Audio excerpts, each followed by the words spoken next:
France Maghreb 2. Salam alaikum, bonsoir à toutes et à tous et bienvenue. Merci de votre fidélité. Merci d'être avec nous ce soir. Nous sommes absolument ravis de vous retrouver. C'est le début de la semaine. Effectivement, beaucoup d'actualités. Actualités très chargées au niveau politique et culturel. Ce soir, j'ai le plaisir, mesdames et messieurs, de recevoir un artiste. C'est Amin Rahali, qui est donc chef de projet graphique et auteur. Et ce soir, il vient de nous présenter son dernier ouvrage, qui est un livre, qui est une bande dessinée destinée aux enfants. Amin, bonsoir et bienvenue. Bonsoir. Marhaba bik. Aïssel mec. Bienvenue à toi. Alors, j'ai été enchanté par cet ouvrage, et puis les personnes qui l'ont eu entre les mains en sont absolument ravis, surtout s'ils sont parents et s'ils ont des enfants. Alors, c'est un ouvrage destiné aux enfants entre 8 ans et 12 ans, enfin les enfants qui sont en âge de lire et d'écrire. Quelle est ta relation à toi particulière avec les enfants, et d'ailleurs ce qui t'a amené aussi à créer cette BD? Oui, bonsoir à tous. Merci de m'avoir invité, mon cher frère Fawzi. Donc, alors, première chose, moi mon but ultime à travers mes ouvrages, à travers mes livres, ça reste vraiment de faire aimer notre Seigneur et son prophète, ainsi que le Coran, aux petits musulmans. D'accord ? Parce que je pars du principe que s'il sait que Allah l'aime, donc son Seigneur l'aime, et que lui-même il aime son Créateur, hein, il ne peut que s'aimer lui-même, aimer sa créature et toute la création, et à commencer par ses parents. Et quelle est donc votre relation avec les enfants? Vous aimez communiquer avec eux? Vous avez une façon aussi d'être pédagogue avec eux? Je sais aussi que par ailleurs vous êtes aussi enseignant. Vous allez pouvoir en parler également. Oui, exactement. Alors quelle est cette relation? Alors je suis assez proche de notre jeunesse, alhamdoulilah, parce que tout simplement, en fait, pour la petite histoire, j'ai ouvert les yeux dedans. Mes parents ont été dans l'enseignement. C'est-à-dire que ma mère elle était instite pour enfants, mon père il était dans l'enseignement supérieur. Donc j'ai mis à contribution ce que Allah m'a donné, donc comme savoir-faire, pour prendre un peu la relève et la mettre à contribution pour la da'wa, la pédagogie et l'éducation.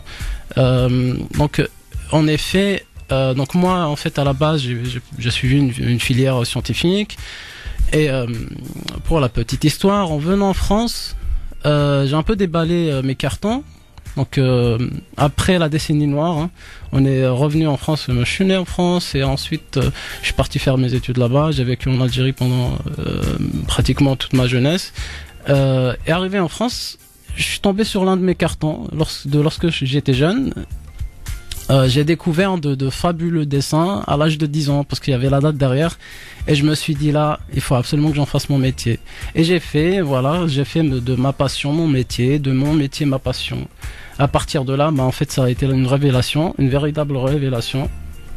Donc j'ai décidé d'enseigner, de faire plutôt une grande école d'art, donc qui s'appelle les Gobelins à Paris. Alhamdulillah, par la grâce du Tout-Puissant, j'en suis diplômé aujourd'hui.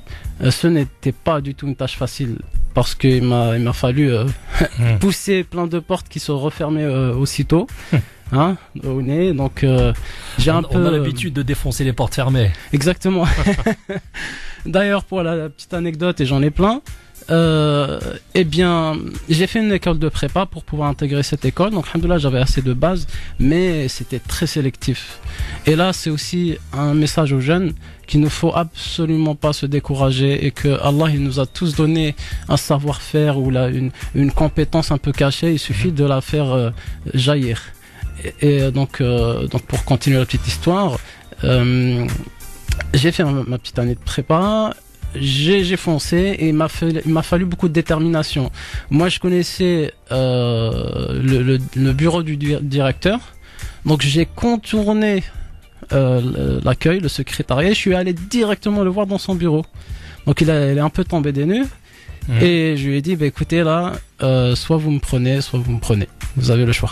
Alors, le choix était évident alors pour lui. Il vous prenait de toute manière.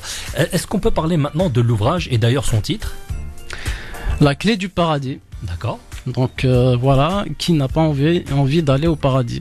Donc pour aller au paradis, effectivement, il nous faut une clé. Et cette clé, comme le dit notre noble prophète sallallahu alayhi wa sallam, Miftahul Jannah, la ilaha illallah. Wa Muhammad huwa awwalu man yaftahul Jannah. Donc la clé du paradis, c'est nulle de divinité méritant d'être adorée sauf Allah, et que toutes les autres divinités sont fausses ou inventées. Seul Allah mérite d'être adoré, le Seigneur de l'univers, et que Mohammed est véritablement son messager et son prophète. Donc à partir de là, tout le concept en découle. Donc simplement, moi j'aimerais, à travers cet ouvrage, donc comme le sont la plupart de mes ouvrages, l'axe principal c'est toujours de faire aimer notre noble dîn à l'enfant. Hein. Donc voilà, la clé du paradis. Mais qu'est-ce qu'on peut y retrouver c'est quoi le fil conducteur? Il y a une histoire, parce que c'est une bande dessinée, donc j'imagine qu'il y a des aventures, il y a des histoires, il y a des rebondissements, non, peut-être?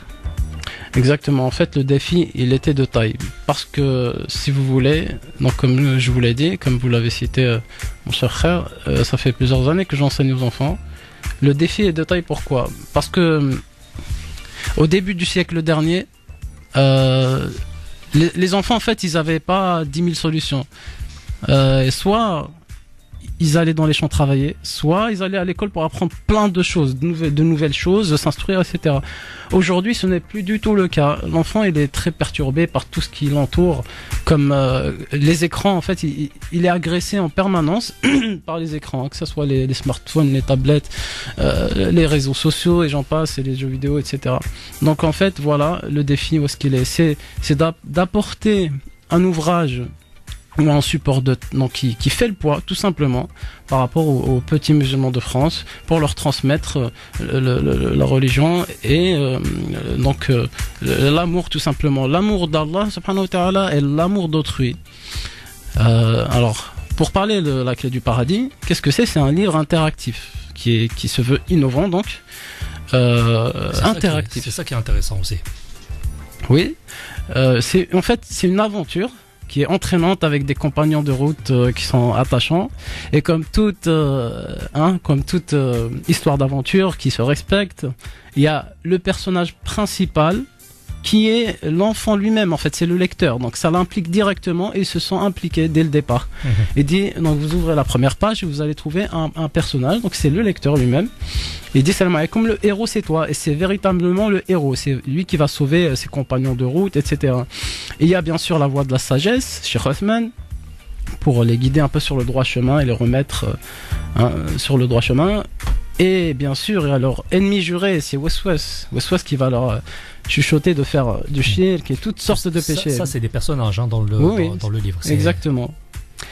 Donc le concept c'est quoi? L'enfant est réellement au centre du livre. Donc on le consulte, on lui pose des questions, il peut écrire sur le livre, il y a plein de jeux, il y a plein d'activités, et on lui donne des explications simples, imagées et complètes. Donc on le fait jouer, bref, vraiment on lui donne un rôle important dans cette aventure. Donc il est au centre de l'histoire. Il est au centre de l'histoire, c'est quoi? Alors l'histoire, ils vont trouver un parchemin comme ça enfui dans un coin de leur jardin. Ils vont passer la tondeuse, et puis la tondeuse elle se casse, et puis ils disent nous avons trouvé un trésor, mais en fait il n'en est rien du tout. Parle devant le micro s'il te plaît. Et le trésor, qu'est-ce que c'est? C'est un parchemin qu'ils ont trouvé empoussiéré, un vieux parchemin, en plus c'est écrit en arabe. Ils savent pas lire l'arabe, donc c'est un vrai problème. En toute évidence, ils courent pour aller consulter leur Cheikh Othman. Leur Cheikh Othman, donc il est bien sûr présent, et Waswas, bien sûr, il va s'opposer par tous les moyens, parce qu'il sait très bien la grande valeur que contient ce parchemin.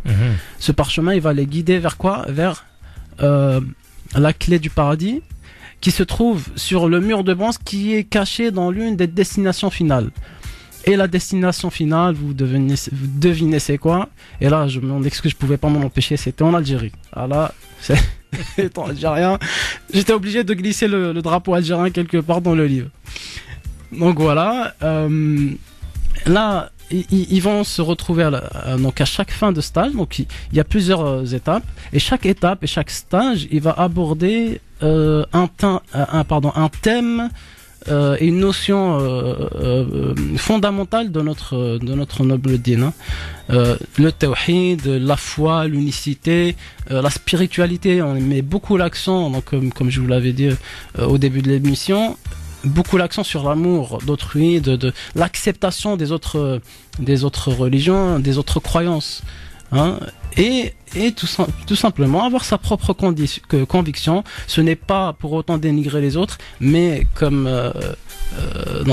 tout à chacun, et nous avons notre foi, et c'est cet objectif-là qu'on va trouver à travers tous les stages. À la fin de chaque stage, il y a à chaque fois il y a une petite histoire, un petit scénario sympathique, et ils vont rencontrer un sage. Donc chaque stage, à la fin, ils rencontrent un sage et un cheikh dans chaque destination. Ce cheikh-là, il va leur offrir quoi? Une lettre d'or. Alors à la fin du livre, si vous pouvez le feuilleter, si vous en avez l'occasion, c'est vraiment des lettres d'or. Ça ressemble véritablement à des lettres d'or. En fait, c'est des autocollants avec une texture dorée, métal, comme ça. L'enfant la décolle et il va la coller sur le mur de bronze à la destination finale. Au bout des 13 stages, il va accomplir la formule complète. Donc, La ilaha illallah, Muhammad Rasulullah. Et à ce moment-là, donc c'est la grande victoire.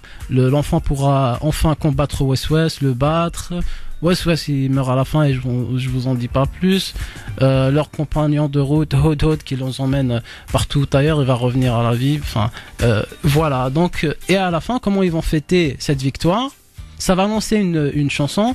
Donc, vous pouvez voir sur la couverture. Chanson, vidéo, alors pourquoi vidéo? Il y a des enfants qui me posent la question, comment ça se fait d'où l'interaction. Oui, comment ça se fait? Est-ce possible? Comment est-ce possible? Une vidéo et des chansons dans un livre? Oui, avec la nouvelle technologie aujourd'hui, c'est possible. L'enfant, il vient avec un smartphone, donc soit celui de ses parents, il flash un petit code d'action, là, QR code, ce qu'on appelle un QR code, et ça va lancer une vidéo, donc un clip vidéo, une très belle chanson qu'on a, donc que j'ai coécrit en fin d'émission peut-être. Oui, avec grand plaisir. Donc on l'a coécrit avec mon cher frère Muslim Mokni, ma sœur Sabrina Artist. Je sais pas si je le prononce bien, en tout cas avec l'accent du Mila, ça donne ça. Non, Sabrina, on la connaît, Sabrina Artist, oui. Exactement. Et donc du coup, donc voilà. Et la petite Hala qui a une voix magnifique. Alors c'est la petite fille qu'on entend. Hein, exactement. Qui chante. Okay. Oui, voilà, c'est ça. Elle s'est déjà distinguée à son âge, et c'est très bien. Alors moi, ce qui me plaît beaucoup dans ce genre d'ouvrage, c'est la pédagogie, l'instruction et la façon aussi d'expliquer les choses de manière ludique. C'est-à-dire que là, on parle de sujets sérieux, très sérieux même. Et vous l'amenez d'une manière ludique, rigolote, hein, pour employer le vocabulaire des enfants. Et ça, c'est très bien. Comment est-ce qu'on arrive à faire le mélange des deux genres, hein? Oui, alors effectivement, c'est une très bonne question, mon cher frère. L'axe principal que j'aborde dans les livres, comme je vous ai dit, c'est l'amour. L'amour, le fait d'aimer son prochain, d'aimer son Seigneur. À partir de là, ça va être très facile. Donc moi, effectivement, je donne des cours donc à la mosquée Mitri Mori depuis maintenant plusieurs années. Et au début de l'année, je le vois sur les expressions de mes élèves. Hein, c'est-à-dire, ils ont des grimaces, ils sont assez crispés, ils sont pas très contents d'être là. Hein. Faut les comprendre aussi un peu. Hein. Faut se mettre un peu à leur place. Leurs copains, ils sont dans les anniversaires, devant les jeux vidéo, au sport, et eux, ils sont là. Ils savent pas trop pourquoi, mais voilà. Donc, au fur et à mesure des semaines qui passent, alhamdoulilah, par la grâce d'Allah, toutes ces grimaces disparaissent pour laisser place donc à des sourires, puis une certaine attention. Hein. Cette attention, donc ils sont attirés par le cours. Cette attention va un peu évoluer pour devenir de l'investissement. Cet investissement devient de la passion et de l'amour. Et subhanallah, Nous avons un magnifique support qui est le livre d'Allah, donc le Coran. Hein, et il nous manque juste les lunettes pour le lire. Donc, l'un des thématiques que j'aborde dans mes cours, ça s'appelle la détente spirituelle. Donc, c'est amené de certaine façon. Mhm. La détente spirituelle, moi, je vais utiliser une certaine technique. Alors, les parents, ils vont se poser la question, mais comment faire pour faire aimer le cours arabe? Parce que c'est pas évident. Qu'est-ce que je fais? Je vais prendre une vraie pause avec eux. Moi-même, je vais sortir dans la cour et puis je vais faire une course, donc d'un point A à un point B, histoire de les faire bien courir, voilà, se dépenser physiquement. Et ensuite, bah, ils vont revenir en classe. Lorsqu'ils reviennent en classe, je vais leur demander de se calmer, de s'apaiser, de canaliser cette énergie, surplus d'énergie. Je vais leur demander de reprendre des longues respirations. Donc tout ça, c'est des techniques de PNL et de détente, de méditation. De longues techniques de respiration, on ferme les yeux. Et qu'est-ce que je vais leur mettre? Je vais leur mettre l'une des plus belles lectures du Coran. Donc pour moi, c'est Saad al-Ghamidi. Et puis bien sûr avec la translation, avec le sens des versets en arabe, en français pardon. À partir de ce moment-là, ils sont complètement détendus, donc détente spirituelle.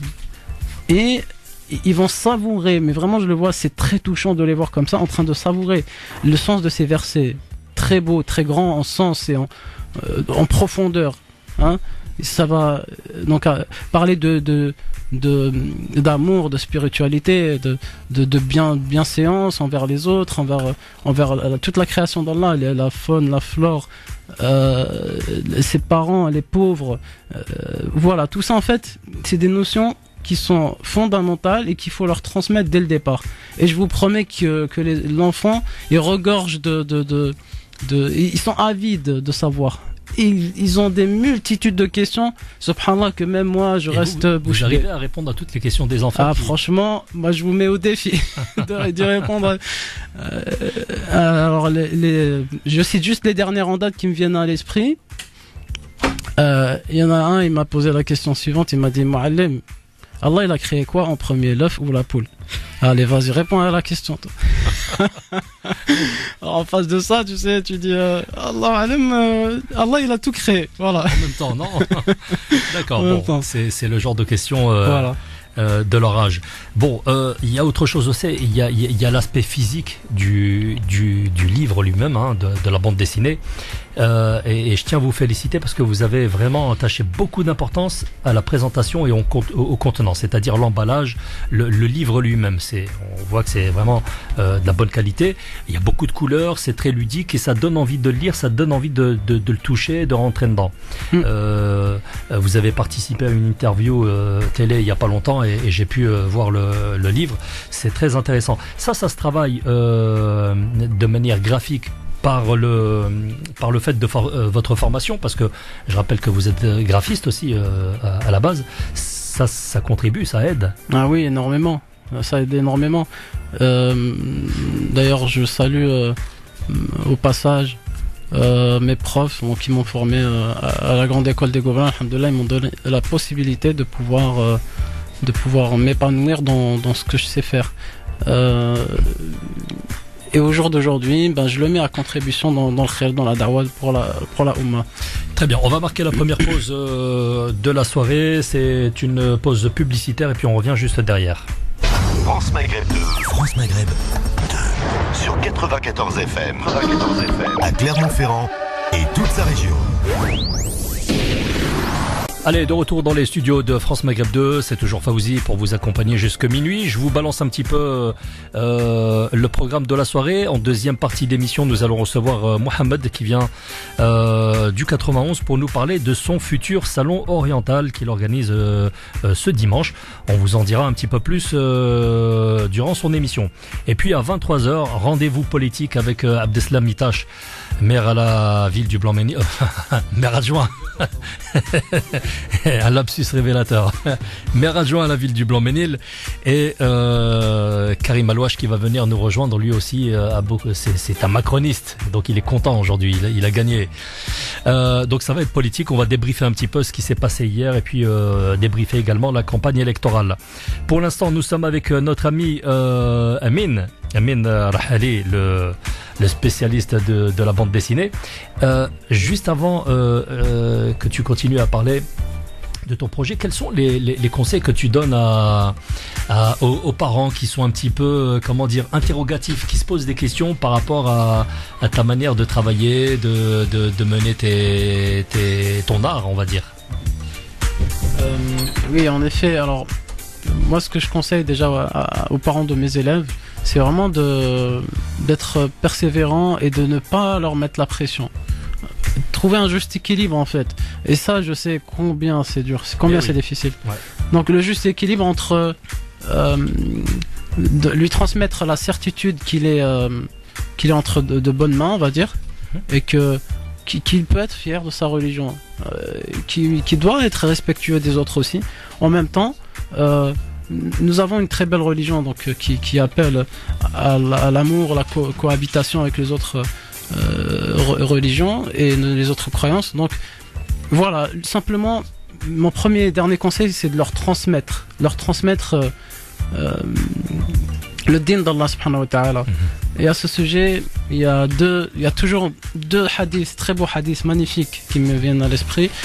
Le premier, Mohammed sallallahu alayhi wa sallam a dit, alors écoutez bien, le monde entier, je m'adresse au monde entier, tous les parents spécialement et les éducateurs, un parent n'a pas pu léguer une offrande ou plutôt un présent meilleur qu'un bon comportement, une bonne éducation. Donc ce hadith est magnifique et je pense que c'est l'objectif de tout parent qui aime ses enfants. Deuxième hadith, les actions de Bani Adam, donc de l'être humain, s'arrêtent sauf hormis trois choses. Après sa mort. La première des choses, donc c'est une aumône continue, une aumône qui donnait régulièrement. Deuxième des choses, une science utile qu'il a propagée. Et la troisième, c'est un enfant pieux qui fait les invocations pour lui. Et je vais m'attarder sur les deux dernières. Une science utile qu'il a propagée, c'est un savoir que Allah nous a donné. Donc peu importe dans son domaine, chacun avec ses capacités, avec son savoir-faire, il doit transmettre à ses enfants et puis à l'humanité tout entière. Le prophète, dans un autre hadith, il me semble bien qu'il a dit le plus avare, c'est celui qu'Allah lui a donné une science et qui la garde pour lui. Il la partage pas. Exactement. Et le troisième, et subhanallah, là-dessus on va faire une petite méditation ensemble, c'est que un enfant pieux, le prophète sallallahu alayhi wa sallam, il a dit un enfant pieux, il n'a pas dit votre enfant pieux, il a dit un enfant pieux. Donc ça c'est un message qui s'adresse à tous les éducateurs, les enseignants, donc ou à toute personne qui va transmettre un savoir utile à un enfant ou à un débutant qui lorsqu'il sera plus là, en fait il va faire des invocations pour lui et lui faire des invocations. Très bien. Exactement. Très belle idée, très belle pensée. Juste pour terminer, on va terminer d'ailleurs par la chanson que l'on pourra découvrir dans le livre. Mais auparavant, où est-ce qu'on peut trouver le livre et est-ce que vous l'avez fait lire à des références ici en France? Oui, très bien rapidement, sûr. Il vous reste 3 minutes. Oui, bien sûr, avec plaisir, Inch'Allah. Le livre, il a été entièrement relu et corrigé par des compétences religieuses reconnues, notamment le Cheikh Omar Dorman qui fait partie de Majlis al-Ifta al-Européen et des savants, le Conseil des savants mondial musulmans, et mon frère Ismaël Mounir, donc qui est imam et conférencier, que j'apprécie beaucoup, qui a sorti un livre il y a 1 mois et demi, Le consumérisme. Consumérisme, que je conseille, que moi-même je l'ai. Machallah, c'est un très bon livre sur la surconsommation avec le Ramadan qui vient. C'est une très bonne occasion aussi de l'avoir. Et donc du coup, en fait, il y a plein de, on va dire, guests dans ce livre, notamment sur le Cheikh Nahil Allah Iqwisen, donc le fils, pas le père, qui a donné sa petite contribution aussi. Et plein d'autres participants, qu'Allah les récompense de près et de loin, tous ceux qui ont contribué, nos lecteurs, je les salue très chaleureusement. Et donc pour finir, où est-ce qu'on peut trouver? On peut le trouver chez la librairie Sana à Couronne, donc physiquement, la boutique physique, ou alors chez les autres revendeurs, ou alors bien sûr sur le site internet de la librairie Sana. Donc c'est www.librairie-sana.com et vous tapez la clé du paradis, ou alors vous allez dans l'onglet Sana Kids. Sana Kids, c'est notre collection donc, qu'on a lancée pour les enfants. Barakallahu fik, merci, c'est la fin de cette émission. Amine, je te laisse le mot de la fin si tu as des messages particuliers, les parents, la famille. Je sais que tes parents écoutent ce soir. Ah oui, avec grand plaisir. Mes parents, ce que je peux leur dire, c'est merci pour tout, parce que je pourrais jamais assez les remercier pour tout ce qu'ils ont fait pour nous. Jamais les remercier. Jamais assez. Et que je les aime du fond du cœur et qu'ils ont toujours été présents pour moi. Ils m'ont laissé libre choix de mes décisions et que je les aime, voilà. Voilà, alors mesdames et messieurs, si vous avez des enfants et que vous avez envie de les éduquer d'une manière éthique, je vous recommande cette bande dessinée intitulée La clé du paradis. La clé du paradis. Voilà. Barakallahu fikoum. Donc un jeu de parcours, découverte aussi de son. D'ailleurs le son, on va le découvrir, celui que vous allez pouvoir retrouver dans le livre. Je vous le fais écouter en exclusivité sur France Maghreb 2 et puis on va se quitter là-dessus.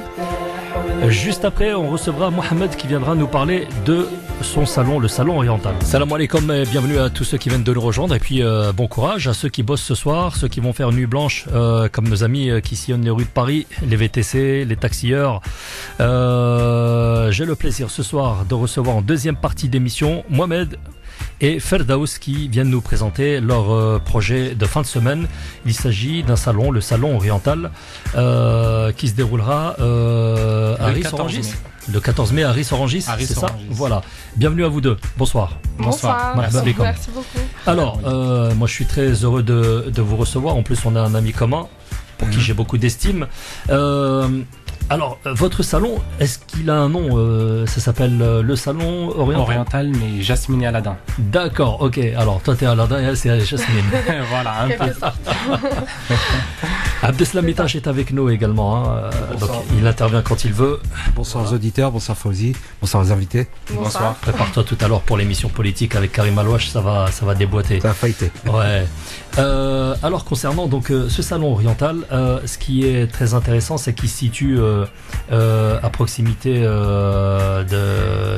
d'Evry, pas très loin.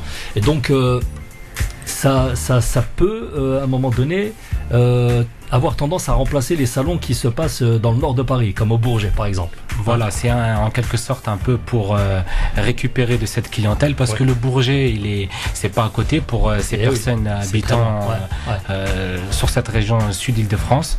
Et en quelque sorte, pour ceux qui n'ont pas eu la chance de découvrir ce salon qui a été le salon du Bourget, venir un peu au nôtre et redécouvrir ces différents professionnels qui ont participé au Bourget et qui peut-être participent au nôtre aussi. Ouais, d'accord. Alors, c'est quoi votre salon ? C'est un salon sur une thématique orientale, porte ouverte, fenêtre ouverte sur un univers, de manière générale. Dans le salon, ce qu'on peut retrouver en quelque sorte assez rapidement, c'est par exemple des professionnels qui viennent exposer des produits ou des services. Quand je dis produits, je vois visuellement par exemple tout ce qui est épices, huiles essentielles, côté prêt-à-porter, caftan et bien d'autres. D'accord. Et de l'autre côté ? De l'autre côté, par exemple, on a aussi la touche occidentale. Les services, tout ce qui est service. Tout ce qui est service par des prestations de services comme les Negafa qui vous louent des robes sublimes et magnifiques. D'autres professionnels qui seront là pour vous faire des tatouages ou aînés. Voilà. Alors, les personnes qui viennent sur le salon, elles recherchent quelque chose en particulier ou elles viennent simplement flâner, rencontrer des gens Il y en a certains, ils vont venir vraiment chercher quelque chose en particulier.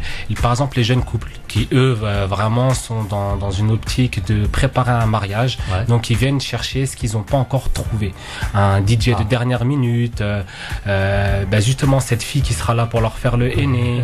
Voilà. Ou sinon d'autres qui vont simplement vouloir passer un bon moment en famille, qui vont peut-être ramener leurs enfants pour les amuser avec les structures gonflables, les mascottes.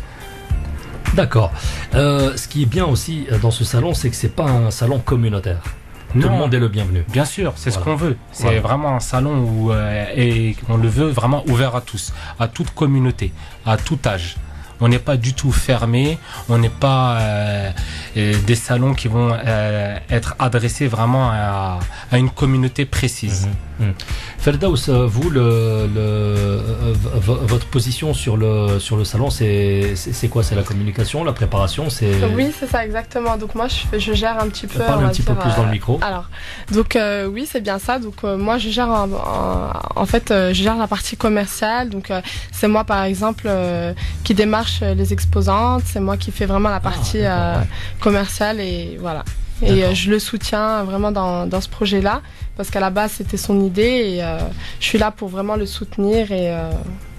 Et d'où vous est venue cette idée, Mohamed, de créer un salon parce que c'est quand même lourd. Il faut payer la salle, je pense que c'est pas une petite salle.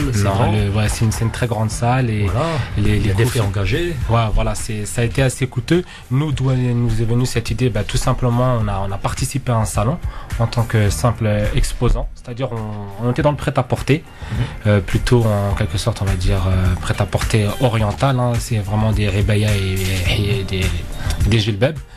Et quand on a vu le concept, il nous a séduit, il nous a plu. On s'est dit pourquoi pas en organiser un et revisiter et monter à notre façon. Mais vraiment un salon qui s'adresse à tous. Généralement, les salons qui ont lieu, ils s'adressent tout de suite à une clientèle visée, une clientèle déjà ciblée. Par exemple, le salon du Bourget, plus particulièrement, il s'adresse vraiment aux musulmans européens. Il y en a d'autres salons orientaux, mais eux, ils visent plus, par exemple, une clientèle qui est celle du mariage. Donc, c'est à chaque fois assez ciblé. Nous, on voulait vraiment représenter cet univers de manière de long en large. Vraiment, c'était pour toucher un peu tout le monde. Et c'est le premier salon que vous organisez ou... Non, c'est pas le premier, mais il y a déjà eu des tentatives qui nous ont amenés à celui-là. Et c'est le premier qu'on organise avec autant d'investissement, aussi bien financier que d'investissement en termes de temps. Celui-ci, il a été préparé, ça fait à peu près 7 mois qu'on est sur le projet. Ah oui, quand même. Ça fait déjà un petit moment qu'on est dessus, qu'on appelle les professionnels, qu'on les démarche pour y participer, qu'on voit avec certains prestataires pour venir être là et animer cet événement. Voilà. Et donc, alors, si je comprends bien, ça répond à une vraie demande. Donc, les prestataires sont contents de venir pour exposer. Bien sûr. Et puis, les particuliers sont également heureux de venir rencontrer des prestataires ou alors trouver des choses. Voilà, la demande aujourd'hui en France, elle est croissante en ce qui nous concerne nous. C'est-à-dire que il y a quelques années, il y avait toujours cette demande d'avoir un peu plus par exemple, de viande halal. Aujourd'hui, ça touche vraiment tout. Aussi bien tout ce qui est lié à la consommation alimentaire, mais aussi bien sur du textile ou sur tout autre secteur. Avec cette demande, on voit aujourd'hui pas mal de salons se mettre en place. Alors, Abdeslam, tu voulais poser une question? Non, en fait, je voulais juste réagir positivement, naturellement. Concernant cet événement, vous dites que c'est ouvert à tous, et moi je vous en félicite parce que aujourd'hui, quand on voit le contexte actuel et vous suivez l'actualité, vous avez vu les résultats d'hier, lorsque l'on a un électeur sur 3 qui vote identitaire et extrémiste, aujourd'hui vous savez bien que la xénophobie, la peur de l'étranger, elle est essentiellement basée sur la méconnaissance de l'autre. Et permettre d'organiser ce genre de salon pour justement permettre l'échange et permettre à des gens qui ne sont pas de confession musulmane ou qui ne sont pas nord-africains ou moyen-oriental de venir découvrir la culture et justement pour que tous ces a priori puissent disparaître et que c'est très beau, une robe orientale et qu'une femme type européenne peut... Allez, de retour dans les studios de France Maghreb 2, il est pile poil 23h et c'est l'heure des braves, comme dirait l'autre. J'ai le plaisir d'avoir sur le plateau Abdeslam Itache, maire adjoint à la ville du Blanc-Ménil dans le 93, et puis à ses côtés, Karim Alouache, le macroniste. Alors il est heureux ce soir, le Karim. Ah oui, très heureux. Très heureux. Bon, alors on va développer tout ça. Donc évidemment, tout le monde le sait, Macron a été élu hier avec 66% des suffrages. Ce qu'il faut noter quand même, les garçons, vous le savez, vous êtes de grands observateurs, un gros taux d'abstention. Et puis également quelque chose qui a été qui est venu perturber aussi la donne, c'est les bulletins nuls et blancs. Ouais. Nuls et blancs. Donc grosso modo, Macron a été élu grâce à ceux qui ont voté blanc, ou est-ce que Marine Le Pen a perdu à cause de ces voteurs blancs nuls? Non. Alors tout d'abord, il faut relativiser les choses. Hein. Les chiffres, 66,1% pour Emmanuel Macron. Il a été élu avec 20,7 millions de voix. Ouais. Pour rappel et pour mémoire, Nicolas Sarkozy et François Hollande ont été élus président de la République avec 18 millions de voix. Oui. Donc il ne faut pas minimiser, ce résultat. Bien au contraire, c'est une victoire nette et extrêmement nette. C'est une victoire tout d'abord sur les appareils. Mais est-ce que c'est une victoire d'adhésion? Est-ce que les gens étaient vraiment adhérés vraiment au programme de Macron? Parce qu'il est quand même décrié son programme. Ils l'ont porté en tête au premier tour déjà. Oui. Donc, il y a une adhésion à une chose, c'est à l'âge, au changement, aux innovations. Bien entendu, on n'adhère pas à 100% à un programme, mais adhérer déjà à 50, 60, 70, 80%, un grand nombre, parce que c'est en contradiction avec ce que tu viens de dire. Tu as dit il y a eu un grand taux d'abstention. Ceux qui n'adhèrent pas se sont abstenus. Ça n'a pas empêché les 20 millions de voix. Moi, je pense qu'aujourd'hui, il y a un tournant dans l'histoire. C'est l'histoire de tous les possibles. Aujourd'hui, quelqu'un a démontré que, à 39 ans, sans jamais avoir été élu, il m'a fait penser un peu à De Villepin, où tout le monde pensait, après son mandat de Premier ministre, et tout le monde le souhaitait, qu'il se présente en fait. Et la réponse et les remarques à l'époque des journalistes, c'était de dire non mais il peut pas être candidat à la présidentielle, il n'a jamais fait d'élection. Donc Emmanuel Macron l'a réalisé. Entre-temps, il y a eu les crochets de boucher. Hein. Oui, bien sûr. Entre-temps, de Nicolas Sarkozy. Bien sûr, tout à fait. Non, mais c'est pour donner l'image que des personnes avec le pouvoir, je dirais, dans les plus hautes instances de la République, peuvent exercer des mandats sans jamais avoir... Tout est possible maintenant, aujourd'hui, à partir d'aujourd'hui. Tout est possible. À partir d'aujourd'hui, c'est fait. D'accord. C'est possible. Ça a été fait. Alors, cette élection a balayé complètement le clivage traditionnel gauche et droite. Oui. Moi, à ce propos, je voulais juste déjà analyser dans un premier temps l'avant-élection avec une élection vraiment exceptionnelle et j'irai ensuite le choix qui a été celui des électeurs. D'abord, on a un président qui ne se présente pas, qui ne se représente pas. C'est inédit. Bon, François Hollande. Un président qui est battu à la primaire au premier tour, Nicolas Sarkozy. Un premier ministre qui est battu, deux premiers ministres qui sont battus à la primaire, Alain Juppé, Manuel Valls. D'accord. À la suite de ça, François Fillon qui est battu au premier tour, qui n'accède pas au deuxième tour. Vous avez Non, François Fillon, non. Oui, mais François Fillon fait le premier tour de l'élection présidentielle. Ah oui. Et il ne passe pas au deuxième. Oui. Je pensais que tu parlais de la primaire. Non, dans la primaire, mais après la primaire, et en effet, il a été rattrapé aussi par ces histoires. Mais derrière tout ça, on a des carriéristes, des gens qui font de la politique depuis 30 ou 40 ans. Et le message que les électeurs ont envoyé, le signal qu'ils ont envoyé, c'est qu'ils veulent un vrai renouvellement du paysage politique. Ouais. Ils en ont marre des gens qui sont là depuis 30 ou 40 ans, qui sont installés. Et voilà, aujourd'hui, Emmanuel Macron, il incarne ça. Il a 39 ans, il n'a jamais eu de mandat électif, comme le dit bien Karim, et il accède. Et il accède parce que, justement, il ne vient pas, ce n'est pas un carriériste politicien. Alors justement les garçons, comment est-ce que vous décririez cette campagne qui a vu des rebondissements absolument, tu viens d'en citer, beaucoup, mais on se souvient que lors de la primaire à droite, Fillon, sorti vainqueur, se voyait déjà mais sur le boulevard de l'Élysée. Ouais. Et tout le monde le voyait ainsi. Mais alors pour les deux primaires, lorsque Fillon est sorti, c'était lui, ça servait à rien de faire une élection. Ouais, de toute façon, il était président de la République. Voilà. Ensuite, il y a eu cet engouement pour la primaire de la gauche. Oui. Et pareillement, lorsqu'on a eu Benoît Hamon, et alors les deux pour le coup étaient en troisième position. Et finalement, ils accèdent donc, ils sont désignés par les militants et par tous ceux qui se sentaient de cette sensibilité comme les représentants. Eh ben, ce qu'il faut savoir, c'est que Benoît Hamon, lui aussi, a eu le vent en poupe une fois qu'il a été désigné par la gauche pour être représentant. Je vais dire par le Parti socialiste, parce que pour le coup, la gauche, il y avait aussi Mélenchon, donc sur le côté qui attendait. Et d'ailleurs, il n'a pas été très habile en allant voir Mélenchon en lui disant écoute, retire-toi, je suis le candidat légitime de la gauche, tu ne feras rien du tout. Et au final, il a fait beaucoup mieux que lui. Et aujourd'hui, les mélenchonistes, plutôt que de se plaindre d'Emmanuel Macron, il ferait mieux de regarder le nombre de voix qu'a fait Benoît Hamon, qui aurait pu lui servir à être au deuxième tour. Et personnellement, j'aurais préféré un Macron-Mélenchon qu'un Macron-Le Pen, parce que aujourd'hui la République se retrouve diminuée quand on a un parti identitaire et extrémiste qui a accédé au premier tour il y a 15 ans de ça, qui a fait 5,5 millions de voix, et 15 ans après fait le double, qui fait 11 millions. Je trouve que les choses vont mal. Oui, et on décryptera ensuite.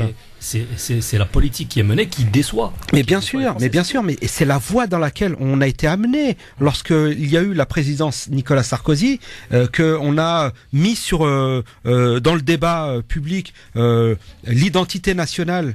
Qu'est-ce que l'identité nationale? Qu'est-ce qu'être français? Forcément, on a déjà touché aux digues justement de la citoyenneté. Donc le débat s'est installé, et ensuite on a eu un Manuel Valls énervé et un laïciste et un anti-musulman, ça je le dis et j'assume mes propos, qui c'est simple, qui n'a fait que taper sur les musulmans. Donc au bout d'un moment, les gens en retiennent quelque chose. Voilà, et aujourd'hui on en est là.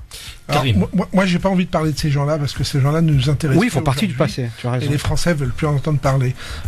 Tout d'abord, on a assisté à quelque chose, une automutilation, une autodestruction des grands partis, qui se sont révélés ce qu'ils sont en fait. Il n'y a pas de candidat.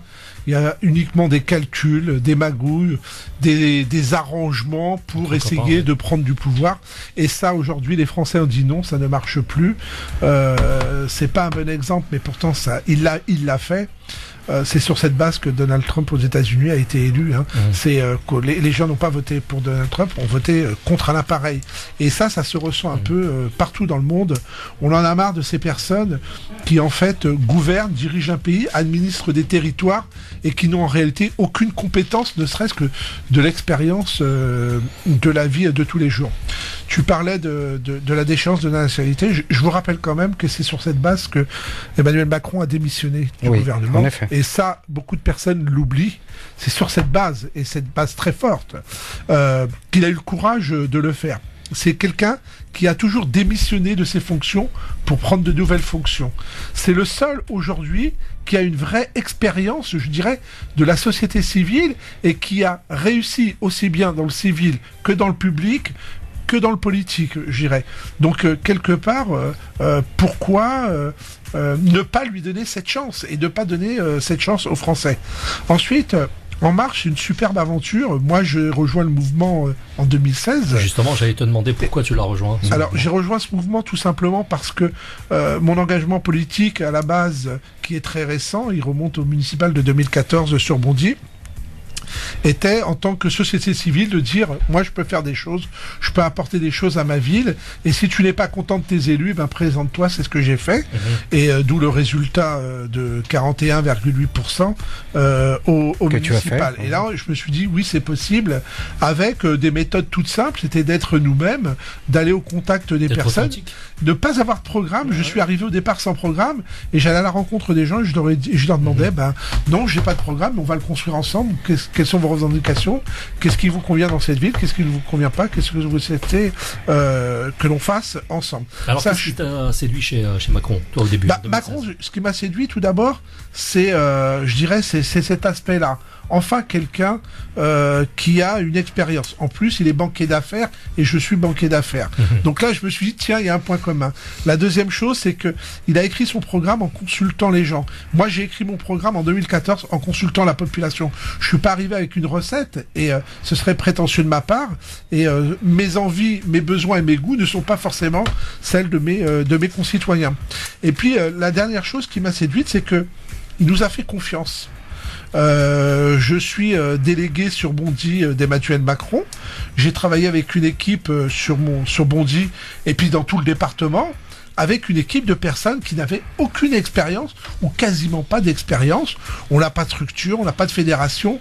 Par contre, ce qu'on en avait, c'est une tête, des idées et puis surtout une véritable envie de gagner. Et c'est ce qui nous a, je dirais, animés durant toute cette campagne et c'est ce qui nous a permis de gagner. Alors, ce qui m'interpelle là-dessus, Abdeslam et Karim, c'est que je t'écoute parler et tu ne viens pas proposer des choses aux populations, aux citoyens, mais tu es à leur écoute. Et c'est ça qui est bien. Parce que si toi, demain, tu te présentes avec de tels arguments, je te garantis qu'on te suit. Parce que tu es là pour les écouter. Tu es là à leur service et c'est ce qu'ils veulent. Ils ont besoin de ton aide. Vous savez, il y a une chose très simple.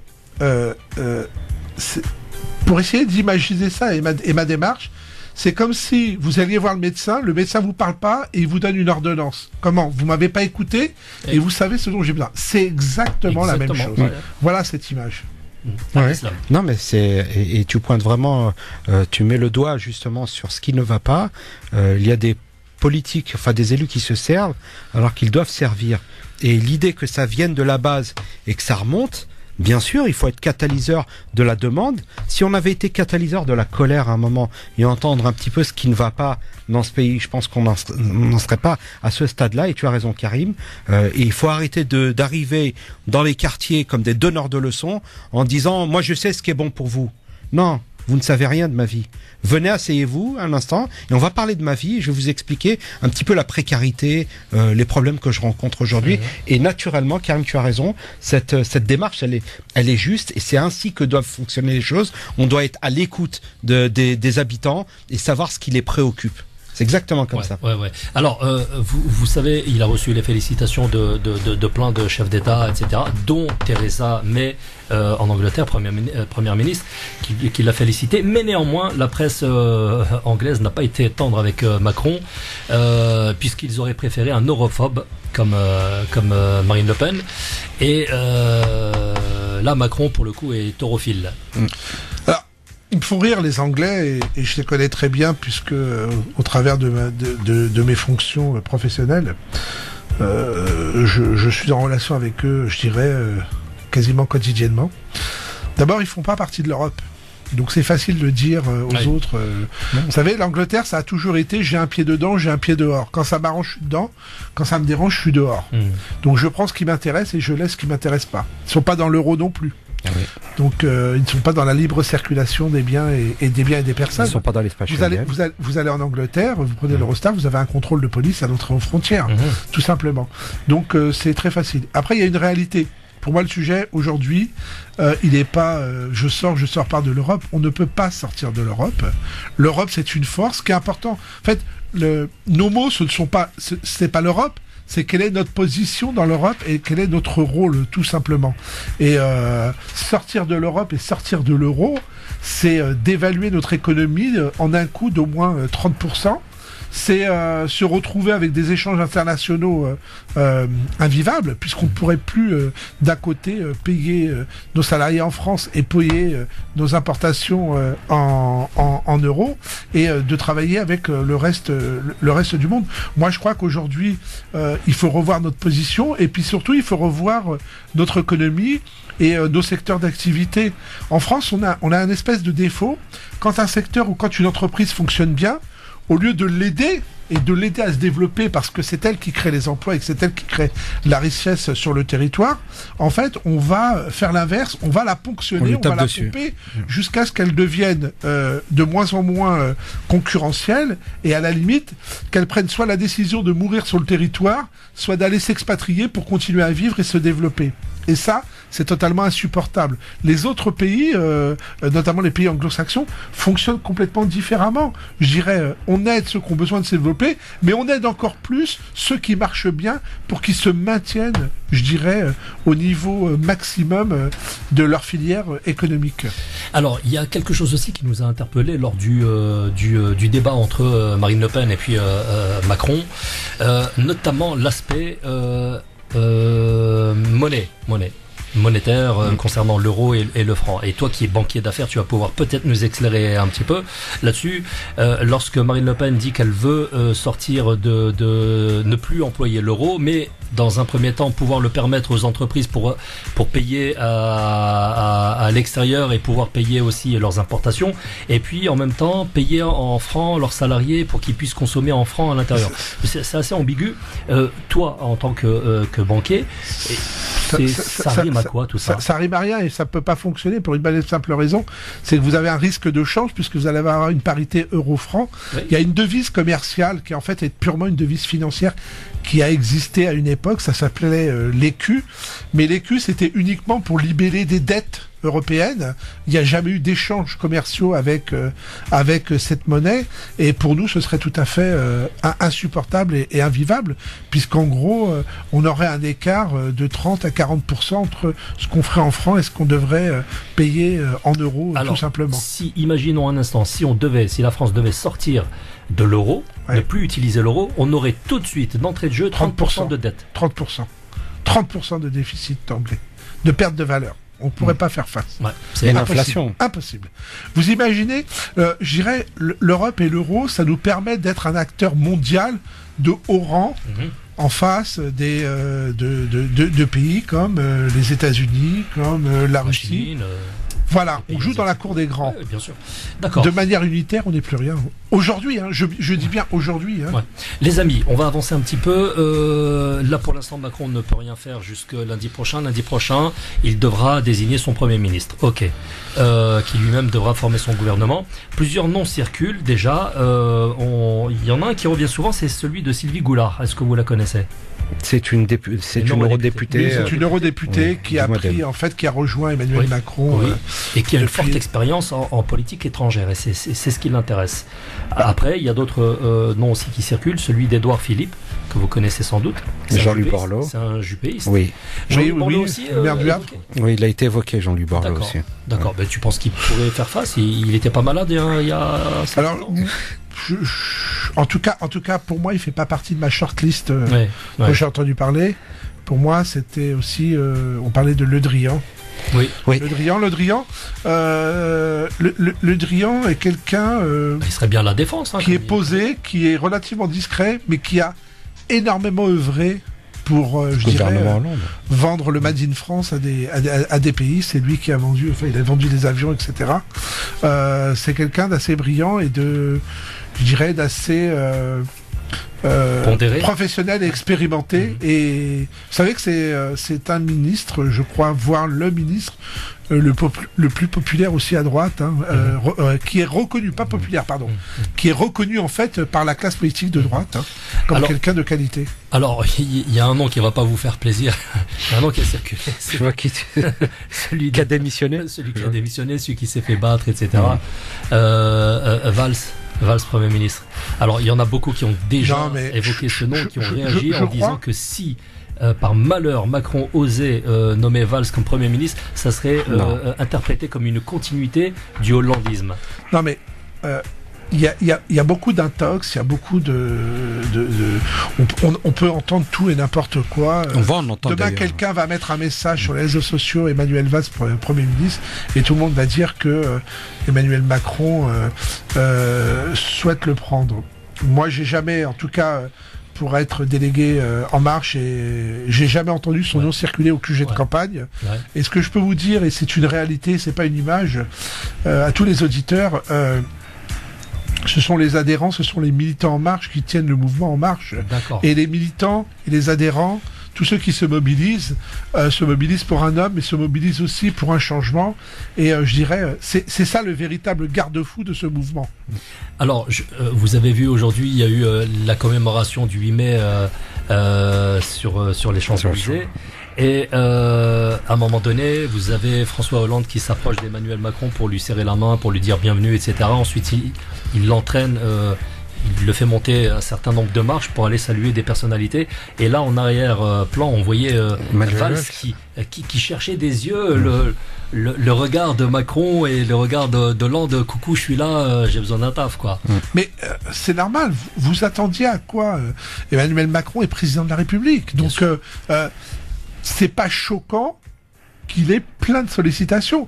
Maintenant, c'est pas parce que vous avez des sollicitations que vous allez y répondre favorablement. La deuxième chose, et je le rappelle, il l'a écrit, il l'a dit à plusieurs reprises, il a été très clair là-dessus, c'est pas parce que un ancien ministre, un député, etc., vient soutenir ou vient apporter son soutien qu'il aura forcément quelque chose en retour. Et là-dessus, il a été très clair. Il a pris des engagements vis-à-vis de la société civile et je pense qu'il va s'y tenir. D'accord. Les amis, on va marquer une pause publicitaire puis on revient derrière. D'accord. France Maghreb 2. France Maghreb 2. France Maghreb 2. France Maghreb 2. Sur 91.3 FM. 91.3 FM à Reims et toute sa région. Merci de nous écouter à Reims, effectivement, sur le 91.3 FM. C'est toujours Fawzi pour vous accompagner jusque minuit. Et ce soir, nous parlons donc politique. Nous sommes en train de débriefer un petit peu l'élection présidentielle qui s'est achevée hier avec la victoire de Macron. Pour ceux qui ne le sauraient pas, mais ça m'étonnerait beaucoup, vous le savez tous, on le sait tous. Donc on a parlé un petit peu de cette élection, des résultats. Si on s'attardait un petit peu plus maintenant sur l'avenir, qu'est-ce qui va se passer à partir de la semaine prochaine?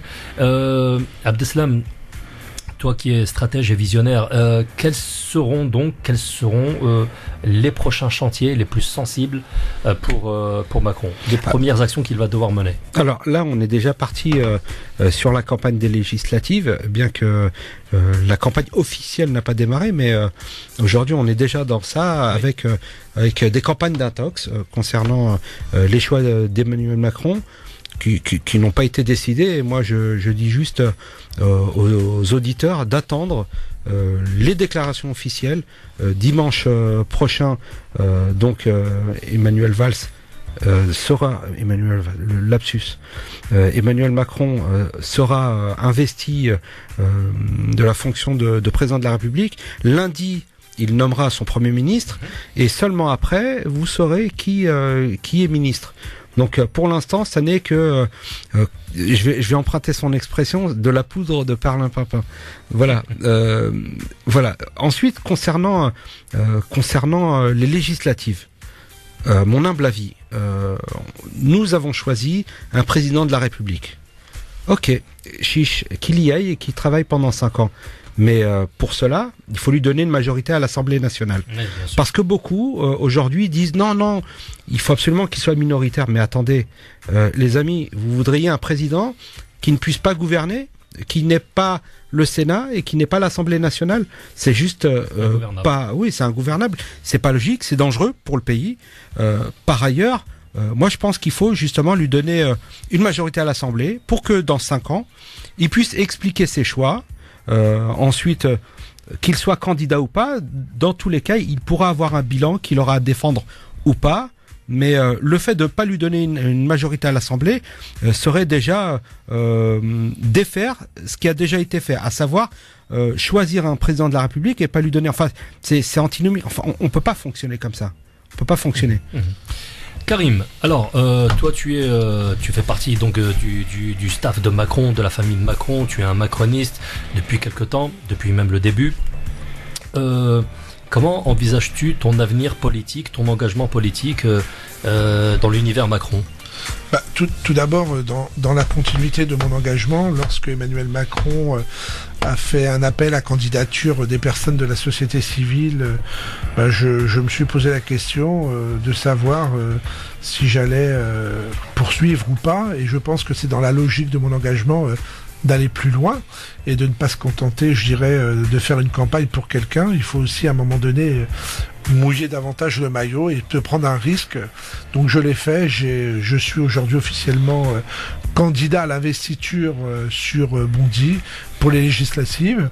J'ai suivi le parcours, j'ai extrêmement respecté les règles qui sont tout à fait transparentes et très claires. C'est-à-dire d'abord une candidature en ligne, ensuite envoyer un certain nombre de documents, poser des réflexions sur certains sujets, et ensuite, si vous avez cette chance, passer les entretiens. Donc j'ai été auditionné samedi dernier pour la dernière fois, et donc pas ce samedi-là, mais samedi de la semaine dernière.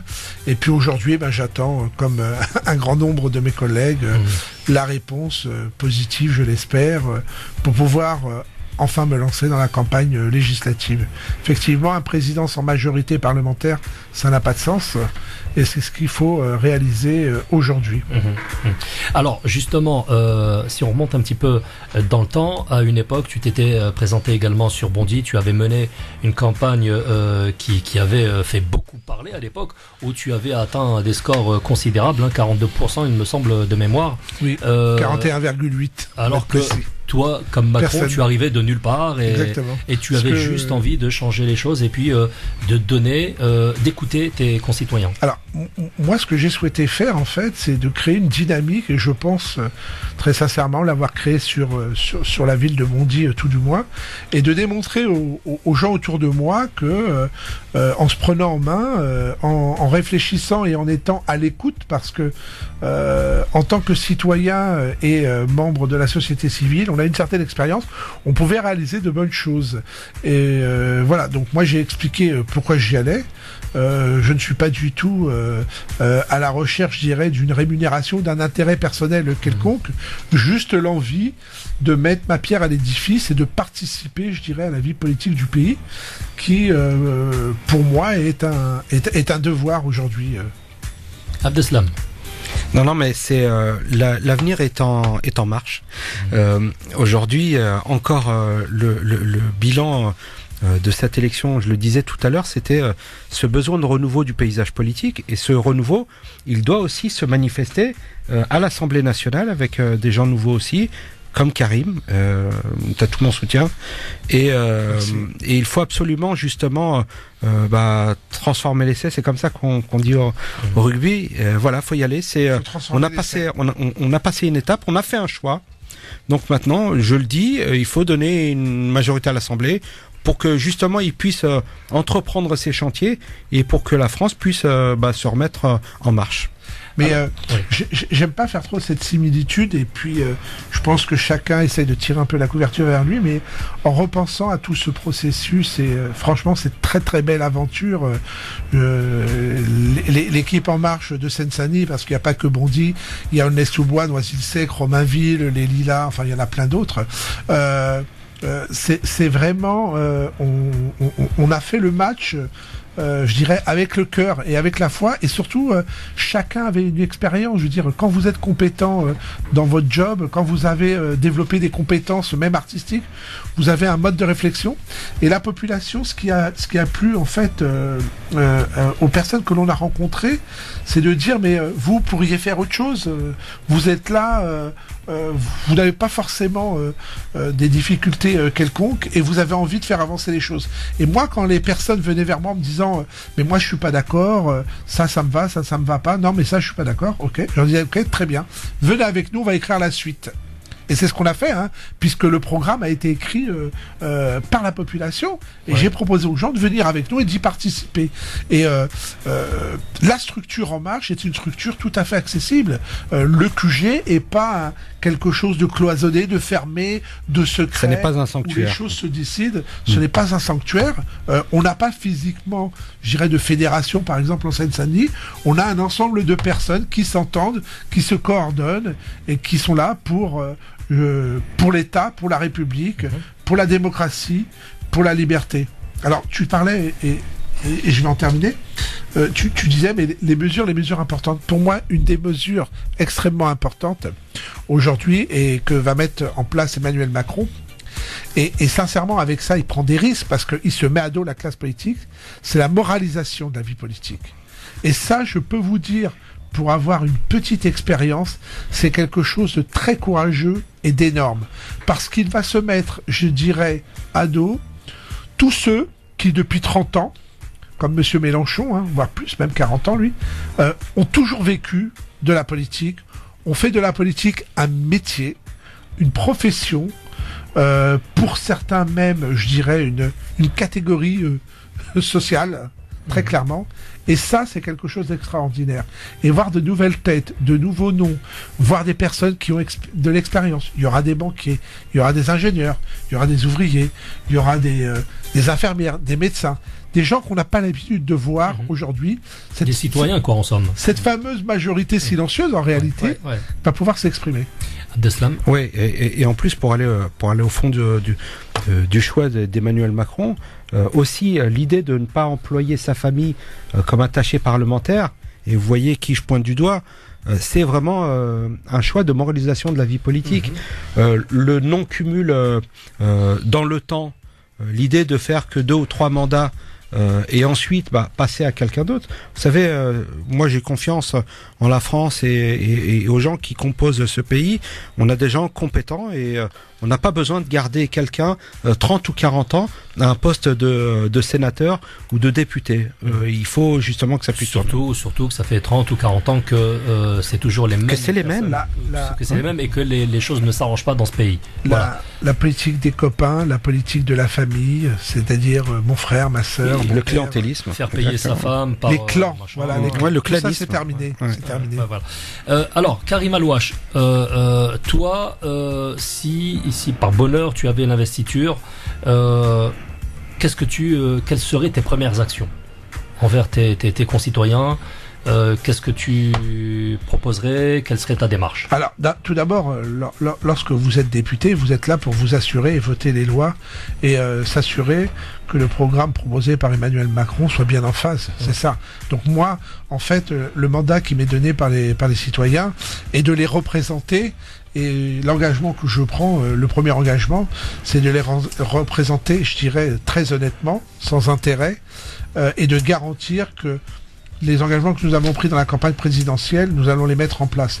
La deuxième chose ensuite, c'est de dire, moi je suis un citoyen aussi comme ces personnes, je vis sur ce territoire, donc je continuerai à vivre sur ce territoire. Je crois qu'il y avait un des participants sur la commission moralisation qui disait il faudrait sortir une loi pour obliger les élus nationaux à vivre sur le territoire sur lequel ils ont été élus. Bien sûr.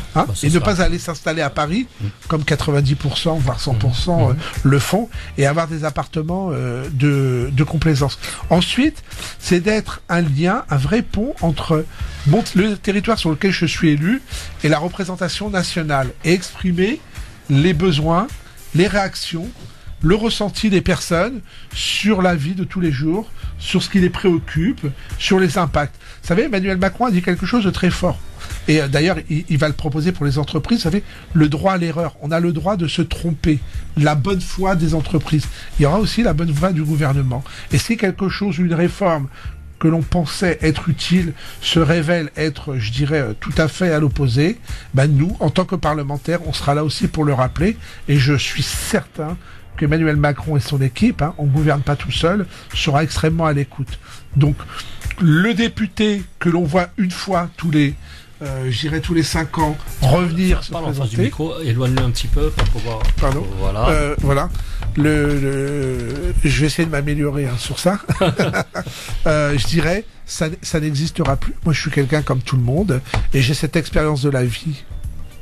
Alors, Karim Alouache, c'est bien aussi de se faire connaître pour que le citoyen qui a des choses à demander ou des conseils ou des renseignements, quand il a besoin de voir son député, puisse te joindre. Donc là maintenant, où est-ce que on peut d'ores et déjà commencer à se rapprocher de toi pour te demander des conseils, des informations? La première chose que vous pouvez faire, c'est aller sur mon comité En Marche avec Karim Alouache, le comité que j'ai créé sur Bondy.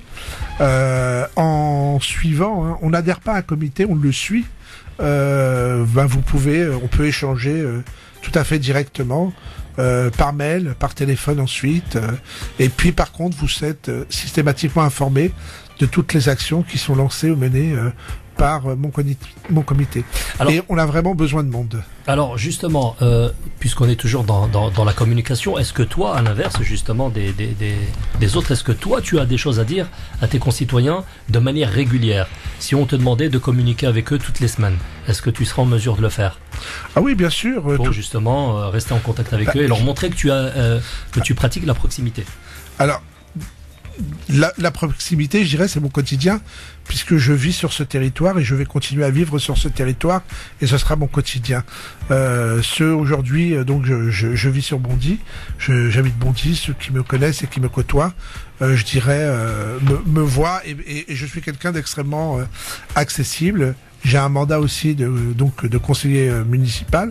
La deuxième chose, moi je crois beaucoup, bien entendu, des permanences seront organisées et ça sert à ça. Et j'aurai une permanence dans chaque ville de ma circonscription et je serai joignable à tout moment, soit directement, soit indirectement via les personnes qui travailleront autour de moi et qui collaboreront. Être député, c'est pas un travail individuel, c'est un véritable travail d'équipe. Moi, je prends l'engagement aujourd'hui de répondre à toutes les questions, toutes les demandes, toutes les interrogations. Chaque message qui arrivera vers moi aura un retour. Donc de manière à faire remonter les informations, voilà. Ce qui est très bien. Et puis dernière chose, et on n'en a pas encore parlé, mais moi je suis quelqu'un qui est féru de toutes les nouvelles technologies et du digital. Ouais. En tant que député, je souhaite créer une vraie plateforme d'échange et interactive entre ma représentation auprès de l'État, c'est-à-dire à l'Assemblée nationale, et tous les citoyens qui seront autour de moi. Et je vous promets que c'est quelque chose auquel je tiens. Je suis leur représentant. Mes idées peuvent être différentes des leurs. L'essentiel, c'est de travailler pour la collectivité. Exactement. Alors, à l'inverse de Marine Le Pen, on a écouté les mots qui ont été prononcés par Monsieur Macron. Il a souvent parlé de rassemblement et d'apaisement, au contraire de sa rivale. C'est important. J'irais dans la violence, on ne construit rien, on détruit. On détruit. Et la politique de la table rase ou de la terre brûlée, ça ne peut pas fonctionner. Aujourd'hui, on veut changer les choses. Il ne s'agit pas de tout casser. Et même si certains candidats avaient lancé un espèce d'appel à on fout le feu partout, on brûle tout. D'ailleurs, je suis très très heureux de voir l'intelligence des citoyens français, notamment en Seine-Saint-Denis, qui ne sont pas tombés dans ce piège de casseurs. Je vous rappelle, aucun dégât, aucune violence n'a eu lieu dans les quartiers, puisque je pense que certains auraient aimé voir un peu des échauffourées, etc. Et s'il y a eu des incidents, ça n'a jamais été par les jeunes des quartiers. D'ailleurs, je tiens extrêmement à les saluer parce que ils ont eu un comportement exemplaire, intelligent. Sur Bondy, le meilleur score d'Emmanuel Macron au deuxième tour est un bureau de vote assez important, puisqu'il y a presque 800 électeurs sur Bondy Nord, et Emmanuel Macron fait 92,4%. Excellent. Ça veut dire qu'en fait, ces personnes qui, je pense, sont toujours mises à l'écart, ou pour lesquelles une autre personne va dire moi je pense pour toi, je sais ce que je vais faire pour toi, ces personnes en fait ont beaucoup de discernement. Alors justement, puisqu'on parle de discernement et de sagesse, hier on a entendu Copé qui est complètement insignifiant dans la classe politique, puisqu'il a fait 3% à 0,3. 0,3. J'ai été généreux. 0,3% à la primaire, qui vient sur un plateau de télé hier. La première chose qu'il fait, c'est taper sur les musulmans. Oui. Non, mais... Alors que quand on compare les discours de ce guignol à 0,3% avec Macron, qui est devenu aujourd'hui président de la République, je l'ai jamais entendu parler de manière agressive ou provocatrice, en tout cas employant les mêmes termes que Copé. Et aujourd'hui, eh bien, on s'aperçoit que c'est plutôt l'apaisement, le rassemblement qui est vraiment de mise. Il faut absolument se rassembler et vivre ensemble, parce que les défis sont importants sont à proximité. Hein. Là, on va y arriver très très rapidement. Il va y avoir des échéances économiques et ça, Karim, je pense que c'est ton rayon. Je pense que la France va avoir des défis à relever. Est-ce que on peut avoir une idée de ce qui nous attend un petit peu en termes économiques, de travail, de chômage, résorption du chômage? Juste pour revenir sur la question précédente sur l'apaisement, d'abord, il y a la part des médias. Moi, j'aurais bien aimé, par exemple, que les médias télévisés, au lieu d'inviter un peu, parfois, les têtes connues, parce que les médias aussi vont devoir changer leurs habitudes et s'habituer à voir de nouvelles têtes, que ces médias invitent des délégués d'En Marche, comme moi et comme d'autres, de la société civile, qui avons fait un gros boulot et qui avons quand même réalisé cette victoire. Parce que je le rappelle, Emmanuel Macron et le mouvement En Marche n'a pas de structure locale. C'est pas un parti politique, c'est un mouvement. Et ça, les médias auraient pu avoir ce geste au lieu d'inviter une personne qui, je pense, est peut-être candidat à avoir soit une investiture auprès du Front National, pourquoi pas, soit qui nous démontre que finalement, auprès des Républicains, il y a du ménage à faire parce qu'il y a certaines personnes qui ont le même fonds de commerce que Marine Le Pen. Ensuite, au niveau des réformes, je dirais l'enjeu économique aujourd'hui, et c'est un des points sur lesquels Emmanuel Macron va travailler, c'est de refaire de la France un pays attractif. Aujourd'hui, les entreprises, qu'elles soient financières ou industrielles, ont une tendance à regarder ailleurs parce que derrière, vous avez un taux de pression fiscale qui n'est plus supportable. Vous avez des coûts de charge qui ne sont plus supportables. Et c'est extraordinairement difficile et compliqué pour une entreprise française de se développer. Les entreprises françaises ont énormément de talent.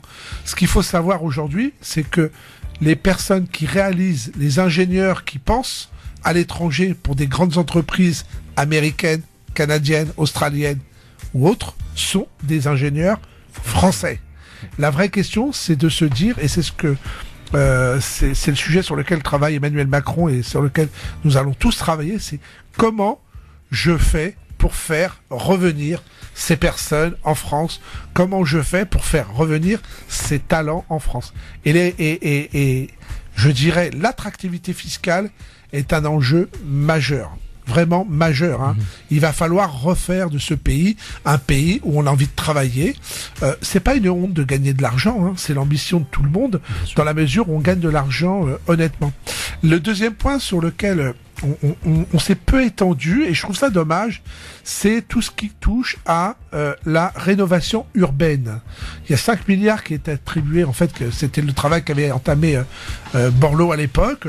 Emmanuel Macron va mettre 10 milliards à la rénovation urbaine, c'est-à-dire le mieux vivre, casser tous ces grands ensembles pour rendre, je dirais, la vie locale beaucoup plus agréable, donner cette envie d'aller plus loin et de se dépasser. Et ensuite, soutenir tous ceux qui ont envie d'avancer. Et ça, c'est important. Alors, puisqu'on parle d'économie et on va parler également de création d'entreprises, beaucoup de jeunes, notamment, veulent se lancer, créer leur propre business pour être indépendants, pour avoir des revenus, espérer avoir des revenus conséquents. Quelle sera la politique annoncée de Macron là-dessus? Est-ce qu'il y aura j'allais dire des remises de peine, non, je vais dire, est-ce qu'il y aura des abattements sur les impôts? Est-ce qu'il y aura des aides au niveau des charges patronales, sociales, etc. Ça, c'est très important pour une société qui se lance, qui démarre, que de pouvoir déjà se brancher sur des marchés, vendre son produit, et puis aussi payer un petit peu moins de charges sur les salaires. Je dirais que pour une entreprise, vous pouvez payer des charges. Toutes les entreprises payeront des charges dans la mesure où ces charges sont supportables et acceptables. Voilà. Ça, c'est une chose. La deuxième chose qui sera faite, c'est surtout des aides au développement, bien sûr, surtout dans les hautes technologies, de relancer tout ce phénomène de start-up. Alors, en le changeant, vous savez tous que les start-up, c'est un business. Vous montez une petite boîte, et puis vous la montez avec 300 000 euros. Vous avez des business angels qui arrivaient derrière, et l'objectif de ces patrons de boîte, c'était de les revendre quand elles valent 10-15 millions d'euros, souvent revendues à des grands groupes, et puis ensuite, avec 20 millions d'euros, vous pouvez arrêter de travailler et vous vivez votre vie. D'ailleurs, souvent, ces gens allaient vivre à l'étranger pour éviter justement le matraquage fiscal. Là, c'est une aide dans le temps et dans la continuité. Parce que l'objectif derrière, quand même, c'est de faire des entreprises fortes dans tous les domaines. Pour vous donner un exemple, aujourd'hui, il existe 70 filières économiques. La France n'est présente en haut du tableau que sur 10 filières économiques. Wow. C'est vraiment très peu. Par contre, les Français, je le redis parce que je le vis au quotidien, sont brillants. Les Français sont brillants. Les meilleurs ingénieurs aujourd'hui dans la Silicon Valley aux États-Unis sont des ingénieurs français. Vous allez dans tous les studios, c'est un bon exemple, les studios et tu en sais quelque chose, oui. Les studios de cinéma, mais ceux qui fabriquent les dessins animés, oui. Voilà, et 7 ingénieurs sur 10 sont des ingénieurs français. Les graphistes sont des graphistes français. En finance, on a un métier qui s'est développé depuis quelques années qui s'appelle la finance quantitative. 8 quants sur 10 en Australie sont français. Les quants français sont les meilleurs au monde. Vous allez à Londres, dans la City, les meilleurs ingénieurs financiers, les stars de la finance, sont des Français. Pourquoi exercent-ils là-bas et pas ici ? C'est vraiment l'enjeu. Et il y a un message que je tiens à passer, c'est ce que je disais aussi aux personnes que j'ai croisées. Ponctionner celui qui marche, ponctionner celui qui se développe, ponctionner celui qui gagne de l'argent, ponctionner le riche, ça n'a jamais fait du pauvre un moins pauvre. Parce qu'il n'y a pas de redistribution. Et il n'y a pas de redistribution. Pourquoi ? Parce que économiquement, quantitativement parlant, ça ne serait jamais suffisant. L'idée, c'est de dire je développe, parce que celui qui gagne de l'argent en France, son objectif, c'est qu'il reste en France pour le développer. Pour le dépenser, pardon. Très bien, les garçons, c'est presque la fin de cette émission. Un petit mot pour dire au revoir, chacun, terminer cette émission. Juste la conclusion de tout ça, c'était les Français étaient opposés à plusieurs choix dans un premier tour. Entre ceux qui sont sur le repli sur soi, d'autres avec des mesures juste antisociales, avec le retrait de 500 000 postes de fonctionnaires et autres, et un homme audacieux qui aujourd'hui propose un projet de vie pour 5 ans. Et moi j'ai dit aujourd'hui on l'a choisi, faisons-lui confiance. Très bien, Karim. Mon mot de la fin, ce serait de dire il faut être dans la continuité. On a élu un nouveau président jeune, innovant, qui fera des choses. Donnons-lui les moyens de réaliser en fait son mandat dans les meilleures conditions et pas comme à l'ancienne en disant je vais essayer de casser et de l'empêcher de faire, comme ça il sera pas réélu, je serai réélu. Macron et le mouvement En Marche n'est pas du tout dans cette dynamique, mais au contraire, donc donner aux législatives une majorité parlementaire à Emmanuel Macron et à son mouvement. Très bien, merci beaucoup Karim Malouage. D'ailleurs, on se tiendra au courant par rapport à ton investiture. Je ne manquerai pas de vous donner l'information. Merci bien, bonne nuit à vous deux. Et puis merci à vous, mesdames et messieurs. On se retrouve donc mercredi dans la joie et la bonne humeur de 22h à minuit. Et on reparlera également politique. France Maghreb 2, France Maghreb 2. Sur 94 FM. À Clermont-Ferrand et toute sa région.